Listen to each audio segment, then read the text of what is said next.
So, I know I've never done a video like this before, but The Amazing Digital Circus episode 7, am I right? I think most of us probably stand in the same position in that hearing the ending theme after all the pure insanity that happened in the episode felt like we were being mocked, even slapped in the face. There's so much to word vomit about in this episode, and I really wanted to add in my own 2 cents, especially given we only have so much time to look over everything before the next episode comes out on my dad's birthday of all things. So, fair spoiler warnings for the entire episode if you haven't seen it already, but here are my thoughts and theories based on the newest episode of The Amazing Digital Circus.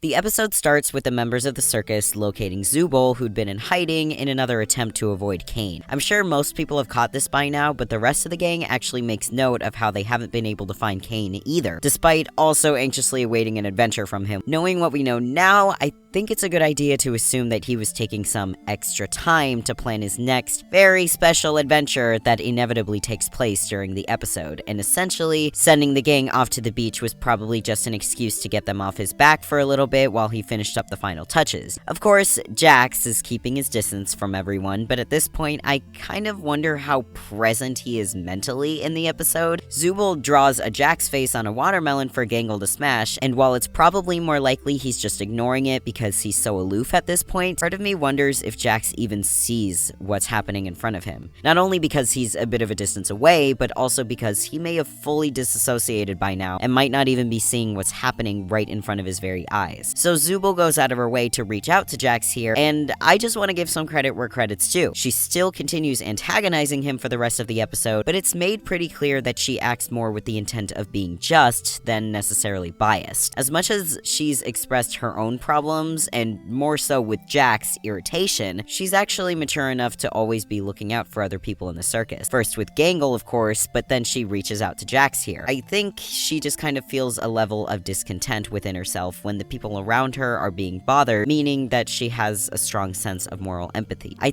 think she's essentially just trying to do what's right, but also at a distance, because it doesn't seem like she intends to be the one that Jax can vent to, so much as she is trying to encourage him to open up to someone else. She doesn't even suggest Pomni specifically, but I think she's just trying to make sure Jax knows that he can speak up if he needs to. But as we established, Jax is just being distant, and he seems so depressed even just acknowledging Zubul here. Not even angry or upset or sad, just pitiful, hollow, and only giving enough of a response to show he's basically just present enough to hear Zubul speak. Now, as nice as this moment was, and I do love seeing the other characters look out for Jax when he needs it, I did have a mild criticism for this moment because it kind of forefronted my main issue with the show, being that its time span is very unclear between episodes. And I feel like in this episode and in this moment, it is hard to identify if there's been enough time between the last episode and this one to know if the other members of the circus are caught up on where Jax's relationship with Pomni now stands. I understand that in large part the characters themselves probably have no sense of time within the circus, but you could still use vague terminology like a while ago or when we did this adventure. Were the events of episode 6 still fairly recent, or has the gang had their fair share of adventures since then? Zubul seems fairly aware of Jax's fallen mental state as of recent, but the other characters don't necessarily seem as aware of it enough to start worrying, although there is a good chance Ragatha in particular has just tried to back off so as not to provoke Jax. But even if no one particularly likes Jax, they still tend to feel a sense of camaraderie between each other and stay aware of him at the very least. Pomni might be the most knowledgeable as to how she and Jax's recent argument could have affected him, but even she might not be aware of what it means for him to have a mental decline or what it looks like. It would all probably just depend on how long she's been here in the circus with him, but I get the impression that part of the reason Jax even started gravitating towards her in the first place was because she was such a new member. There's a sense of naivete that Pomni still tends to show, even in this episode. So with how absent-minded Jax remains in front of everyone, I'm just wondering how much the other characters are taking note of his aloof behavior, and if they've known him long enough to have a point of reference as to what looks like his normal distant behavior, and what kind of behavior might indicate to them that he actually needs help.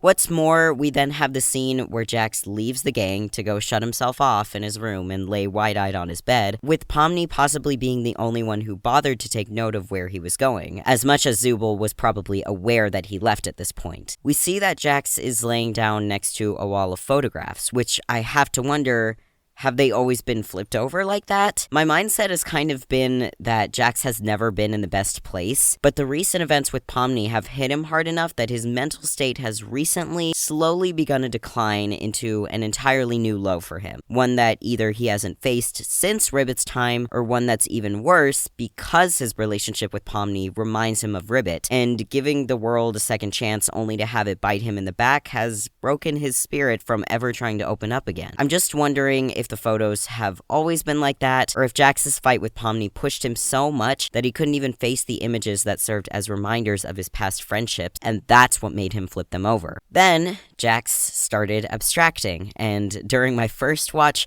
I remember being so certain that that was what was happening. I had no doubt in my mind, and I didn't want to either, because if I allowed myself a glimmer of hope, I knew the weight of the reality that Jax would be gone would be just that much more soul-crushing throughout the rest of the episode. Praise be to Gooseworks, honestly, for making such an event so clear and distinct, despite no actual dialogue being said, and the visuals, in my opinion, though bizarre, seem to have some sort of resemblance to the other characters' abstracted forms, just being presented more peacefully, as though through the eyes of the person abstracting, there is a sense of freedom and letting go of this wild and exhausting world. There's also the writing standpoint of how everything in this moment just made sense to come together and show that Jax was officially abstracting in this moment. And Jax probably also saw this as a sort of going to the other side to be with his friends. I hadn't even noticed this, but his Ribbits and Kaufmo silhouettes were all present in the visuals, which I don't think I would have known had someone not pointed it out. But in regards to joining his friends, I can imagine there was a strong sense of relief in Jax's heart. The music here is so insane. I feel like it almost made me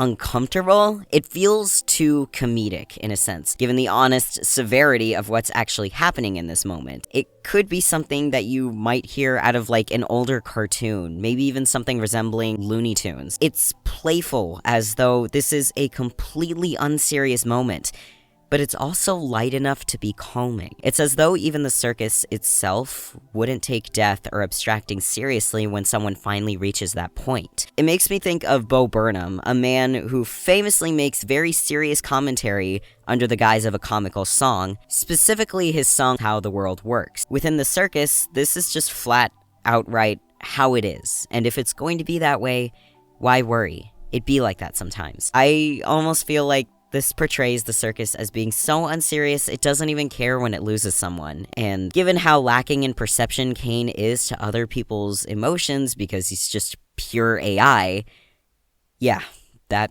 makes sense. But with the music out of the way, what I really want to talk about is Jax's room here, which we get a better view of after his abstracting sequence. His room feels rather feminine for his tastes. It doesn't seem to fit his personality, and it's not just the pink and rainbows that make it stand out to me. It looks happy. It looks vibrant and kind, like the kind of room an energetic and optimistic figure would have, not the brash and uncaring character we know Jax to align himself with. So honestly, I don't think it's Jax's room. I think it's Ribbit's.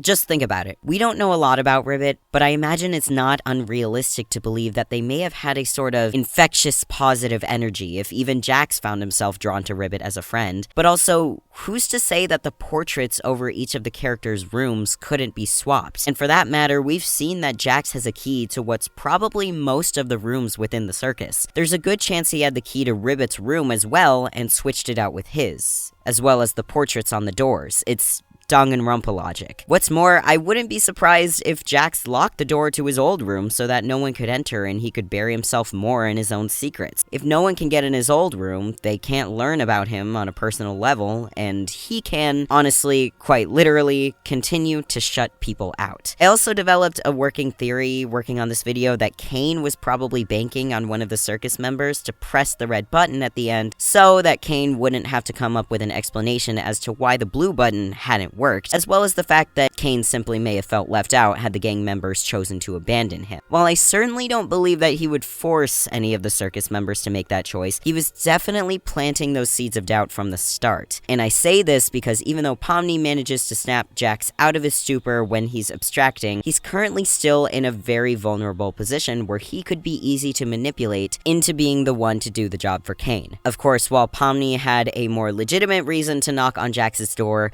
I couldn't help but feel like she would have come to him on her own accord when she originally saw Jax depart from the group, had it not been for Abel showing up out of the blue. You could argue that by having Abel get in the way before Pomni could reach Jax, Kane was implementing one of those seeds of doubt into Jax's mind by leaving him alone to think no one would come for him if something were to happen. Jax only even joined Pomni and Ragatha to look for a way out when the former asked him to. In his mind, he was probably surprised she even asked. I doubt he was wallowing in the self-pity of thinking no one cares, but I imagine his mind was still a bit preoccupied with how empty he was feeling just a minute ago. The thought of leaving with the others may not have even crossed his mind in the moment. It's a good thing Pomni came to check on him at all. Anyway, the group moves forward to discuss the plan for escape, Abel having joined their party. I don't necessarily have any concrete theories based on the information Abel gives us, but I still think they're worth making note of. Most likely, everything that Abel claims to know is based on information attributed to him by Kane, and in turn, I believe that means Kane may be offering more information as to how the digital circus works to the characters than he realizes. Obviously, the name digital circus implies some extent of abstract technology being involved, but there's a good chance that could have been the primary extent of the circus members' knowledge regarding its inner workings. How do we know it involved a particular programmer, as Abel mentioned, and everything isn't automated? How do we know that the supposed workplace setting where the circus was created is called C&A, or even that it's a workplace at all? There's little bits and pieces Abel throws about that could still serve as vital new information for our main characters down the line, because for all we know, he could be giving away information that Kane already assumed they were aware of, given that, at least presumably, Kane can't forcefully pry into the gang's minds to confirm anything. So I think that despite most of Abel's words and behaviors being basically equated to garbage by the end of this episode, they still might be things to put into our back pocket for recall in future episodes. This including his claim to appeal to the digital circus members, saying that he's suffered just as much as the rest of them. This 100% affirms in my mind how unaware Kane is of proper human emotions, given that this suffering line was just a ploy to appeal to the gang's trust and human empathy. Kane probably understands that this kind of wording tends to bring out deeper empathy in people when they're on unsteady ground, but he doesn't actually know what it has meant for the circus members to suffer. Things such as having someone wait for them in the outside world, as Zubul mentions later. At this moment, Kane was just having Abel use empty words to gain the gang members' trust, which will obviously come back to bite them later in the episode. For that matter, despite going along with Abel's instructions, I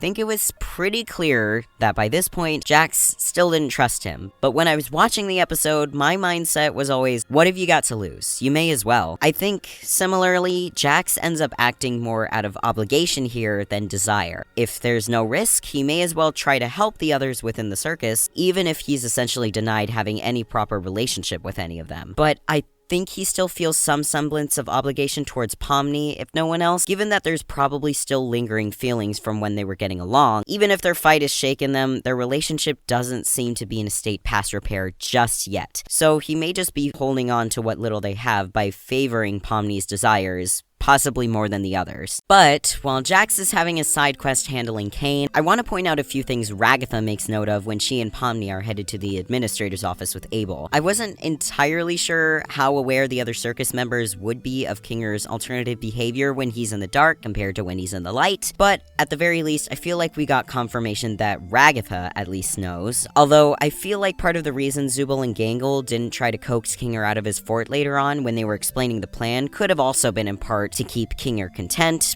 but I digress. I imagine that here, when Ragatha's talking about the hard times Kinger has helped her through, she could be referencing how Kinger made her feel better about her insecurities with her relationship to Pomni in the last episode. But part of me also wonders if and what Kinger might have helped her through before in the circus, given that they've both been here so long enough that Ragatha mentions Ribbit, who's been in the cellar since abstraction, and I just felt the need to point it out because I don't remember her acknowledging Ribbit when I first watched the episode. There's a good chance I was just talking over her here because I was very emotional, but still, I think this might be the first moment that we see where Pomni is directly given a name to connect with the frog-faced character that's long been abstracted, even if Pomni doesn't necessarily know that it's that character specifically. But anyways, we cut back to Jax and Kane on their little date, where Kane is showing Jax photos of the macroverse, as he calls it, or the supposed real world. I don't have any particular theories per se, but I'm sure these photos do connect to the real world in some way. The question for me is just how? Is it a replica? Does it connect to the way out? Is it just an idea? I can't say, but it's definitely something to keep in the back of our minds if Kane is bringing it up again after we already saw it in the first episode. Speaking of Kane, I think we can look at this dinner scene between him and Jax as a good reminder of just how in control Kane has been of this adventure, and he's slowly getting more and more into Jax's mind. Jax is visibly bored, and Kane basically grows over-emotional and glitches out of his own accord rather than being provoked by Jax, and I think this is basically just a reaction to seeing Jax dissociate in front of him. Kane's already met the height of Jax's interest, and he knows that his main goal is just to get the key anyway, so he voluntarily glitches himself out in order to move the adventure along and recapture Jax's attention. Kane can be an emotional creature, but it's likely that everything about what he does in this brief scene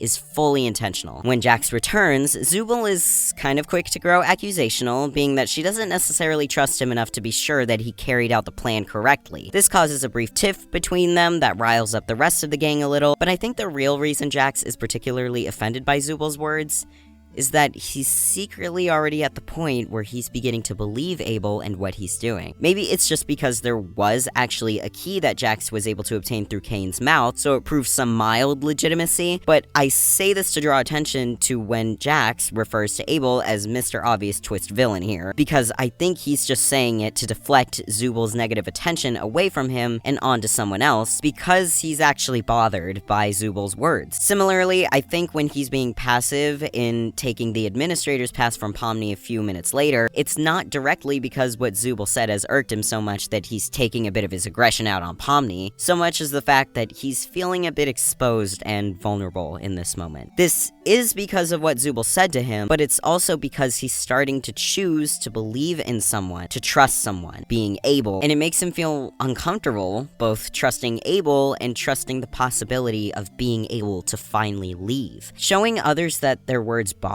you can certainly feel like your weaknesses are being exposed, even if the people around you don't actually notice your response. It's possible that Jax is hiding his feelings relatively well at this point, but he doesn't think he is, and so that's what's making him so anxious now. Kinger is given his administrator's pass, and this is what happens, essentially. Following that, Abel explains how each member of the circus will be sent over to Kane's office, telling Jax to go first. When I was watching this, I remember thinking about how weird it was that Jax supposedly had to go first. Although this decision made sense from a general writing perspective, it didn't seem to make sense from an in-universe perspective. Writing something like this makes sense for the character of Jax, being that he's the most hesitant this whole time to go through with the plan, and making him go first would push him into a position of discomfort that may motivate his further actions as a character. That makes sense for the sake of character growth and action within the story, but in universe, there's literally no need to make Jax go first here, unless Kane wanted it that way, meaning that this was just another step pushing Jax into a sense of discomfort and vulnerability to potentially make him act without thinking. Sending Jax first to the doors of Kane's office would likely give him a moment of pause, being alone with his thoughts for a moment until the others showed up, and that's the starting point at which his mind would begin to cloud his judgment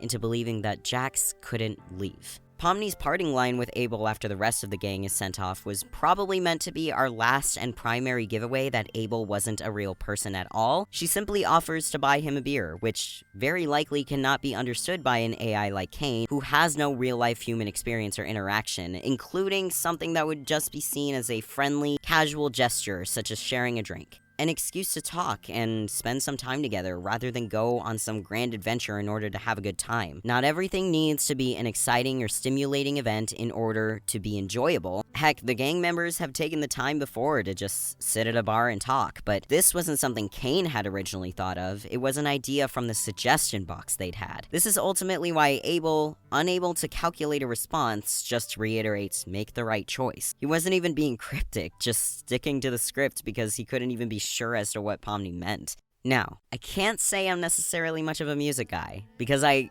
honestly just know nothing about it, but I have so much love for the music we end up getting during the last several minutes of this episode, and especially right here where our main characters finally make it into the office. While I'm sure this music was intended to give a sort of ethereal, dreamlike state, I couldn't help but hear the influence of Once Upon a Dream, which kind of emits the same sort of feeling, even if not intentional. Specifically, the more hollow, softer, echoey version that you hear from the Maleficent live-action movie, I think it was. Although between that version and the classic original, either one probably works here. I could understand if this comparison is a bit far-fetched, even if the music would be thematically appropriate for this scene, but I just wanted to point it out because I can't unhear it, and I think it's an absolutely fantastic detail if that's really what Gooseworks was going for. There's also something else I wanted to point out here that I've seen floating across the internet, just in case there are people like me who didn't catch it, but when Jax is gazing at one of the memory orbs in the room, which seems like it's meant to be a memory of Ribbit and Jax arguing, also why you see a credited voice actor for Ribbit at the end of the episode, Pomni comes over to check on Jax and ask if he's okay, and the orb actually echoes the sound "I'm not," while Jax in real time proceeds to answer that he's great. And there's not much to say here other than just,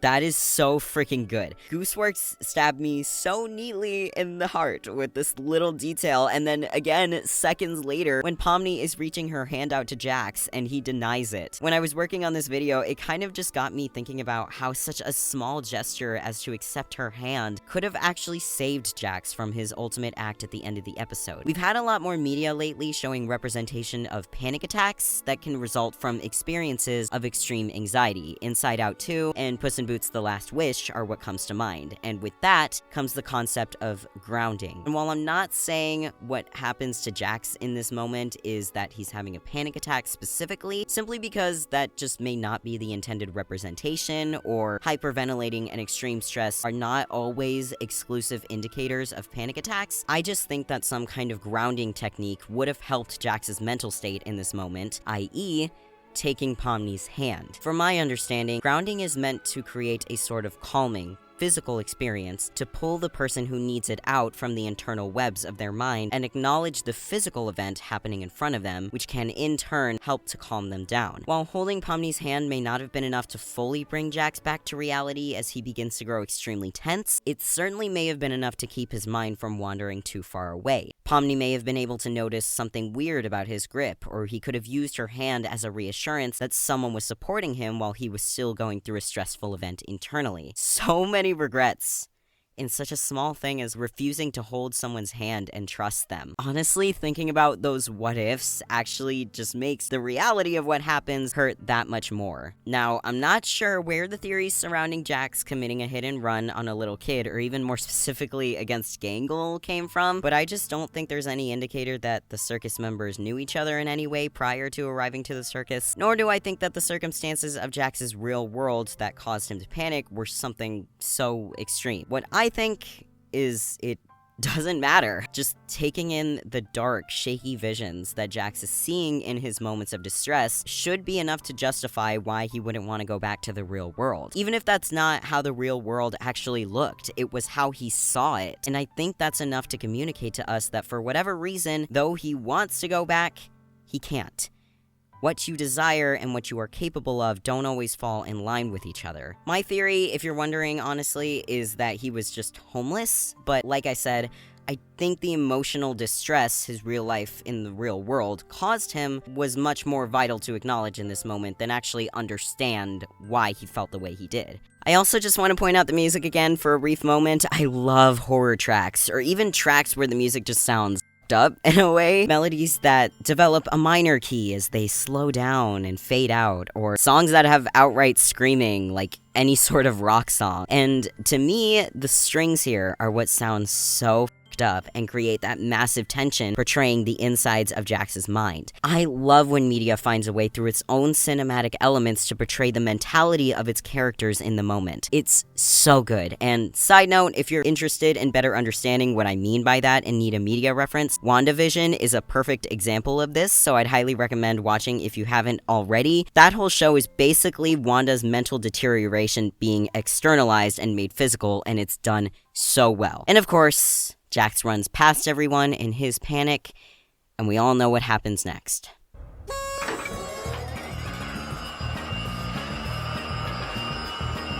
To the person who released this green screen onto the internet, you are a madman, and I love you. Naturally, once Kane has explained himself and revealed to everyone that this whole event was just another adventure he constructed, each of the characters have a break in some way, either because of the weight of Jax's actions or because of the reality that they didn't even matter. They were never really getting out either way. Regarding Jax in particular, I am fully convinced that he fully acted of his own will here. Kane may have employed manipulative tactics to ultimately convince Jax to go all the way and deny his own freedom, but it's not as though Kane had actually forced him to do anything. At this point, Jax is just accusing Kane of messing with his mind because, like before with Zubul, he's just frustrated with himself and deflecting. There's a good chance that he doesn't even want to believe what he just did, but he's ultimately just throwing accusations at Kane because he felt like he had been manipulated for beginning to trust and hope again. With the adventure exposed, and though it took me forever to realize until much after my first watch through, it's made clear that the real reason Abel had been so distant towards Kinger was because Kinger had been through a similar event such as this before, and would have been able to call out anything strange if he'd been more well-informed beforehand, ultimately ruining Kane's adventure. And another reason it's made pretty obvious that this isn't Kinger's first rodeo is because following the reveal, Kane immediately panics when Kinger mentions Scratch and the first abstraction and runs away. And what's more, Kinger briefly glances at the other circus members around him when Kane's gift basket drops to the floor in front of everyone,